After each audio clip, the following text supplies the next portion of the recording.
Nagsimula ang kwento sa isang high school student na si Yuji Itadori, na nakatali sa isang upuan. Tinanong siya ni Gojo Satoru kung sino ba siya ngayon, dahil napagdesisyonan na ipapapatay si Itadori.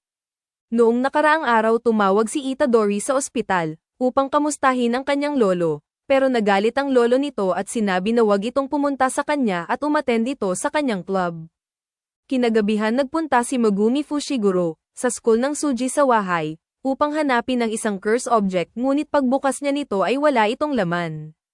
Kaya tumawag ito kay Gojo upang sabihin na wala doon ang curse object. Sinabi naman ni Gojo na hindi siya maaring umalis hanggat hindi ito nakikita. Kinabukasan sa occult club sina Itadori, Iguchi at Sasaki. Habang nagkakatuan sila, dumating ang council president, upang sabihin na ang school club na walang activities ay dapat walang club room.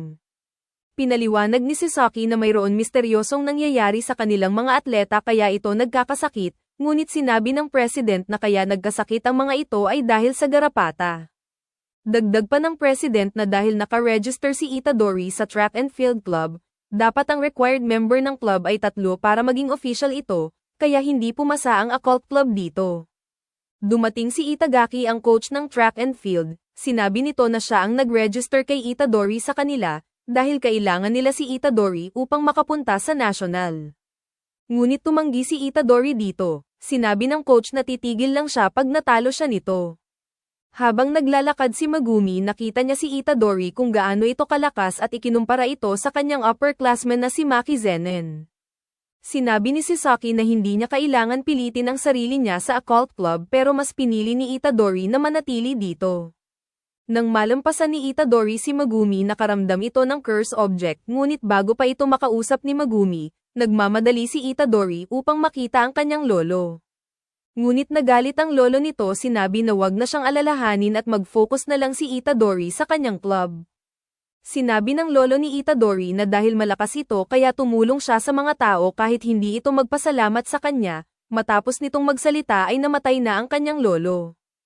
Pagkatapos nitong mag-ayos ng mga gamit sa ospital nakita niya si Megumi at sinabi nito na kailangan niya itong makausap dahil sa curse object na kapit ni Itadori. Pinaliwanag ni Megumi ang tungkol sa mga sumpa dahil mabilis maipon ang negative energy sa mga eskwelahan, tulad ng paghihirap, pagsisisi at kahihiyan, dahil sa mga negatibong emosyon ng mga tao. Dahil ang nakitang curse object ni Itadori ay isang classified special grade curse object, ngunit nang inabot ito ni Itadori ay wala itong laman. Nagalit si Megumi at sinabi ni Itadori na ang curse object ay nasa kanyang senior dahil balak nilang tanggalin ang selyo nito sa club room, nang matanggal nila ang selyo ng curse object. Isang daliri ang kanilang nakita, bigla naman lumabas ang isang sumpa sa kanilang itaas, nagmamadali naman sila Itadori at Megumi magpunta sa school. Sinabi ni Megumi na wag nang sumama si Itadori sa loob. Habang nagtatago si Sasaki lumapit naman si Iguchi nang makita niya ito ay meron na itong sumpa sa kanyang mukha. Umatake naman ang curse spirit sa likod ni Sasaki. Pagdating ni Megumi agad nitong pinalabas ang kanyang divine dog, inutusan itong kainin ang sumpa. Nagtataka naman si Itadori kung ano ba ang ikinatatakot niya, kung natatakot ba siyang mamatay pero pakiramdam niya ay hindi siya natatakot. Ngunit para sa kanya walang pinagkaiba ang pagkamatay ng kanyang lolo at kinakaharap niya ngayon. Naalala naman ni Itadori ang sinabi ng kanyang lolo.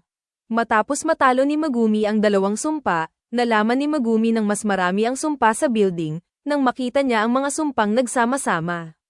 Ang balak ng sumpa ay kainin ang curse object kasama si Sasaki. Mula sa bintana dumating si Itadori at sinuntok ang sumpa upang maligtas si Sasaki. Agad din tinapos ni Megumi ang sumpa at ipinakain ito sa kanyang divine dog. Tinanong ni Itadori kung ano ang mga kumain sa sumpa. Pinaliwanag ni Megumi na ito ay Shikigami at hindi rin ito basta-basta nakikita, depende kung malapit ka nang mamatay. Inamin ni Itadori na natatakot din siya pero para sa kanya gusto niya ng maayos na pagkamatay para sa taong malalapit sa kanya. Tinanong ni Itadori kung bakit ito kakainin ng sumpa.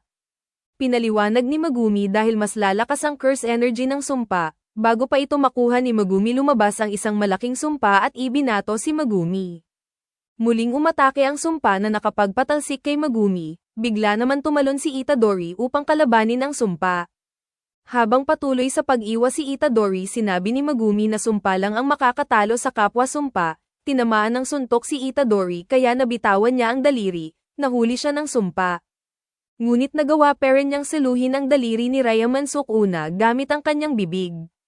Naisip ni Itadori upang makapagligtas kailangan niya ng curse energy kaya kinain niya ang daliri ni Ryaman Sukuna. Nag-alala naman si Megumi na maaring mamatay si Itadori.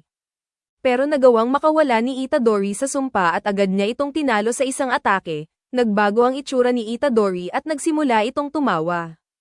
Dahil nabuhay pala si Ryaman Sukuna sa katawan ni Itadori habang sinabi na papatayin niya silang lahat, ngunit nagawang makontrol ni Itadori ang kanyang katawan na ipinagtaka ni Sukuna.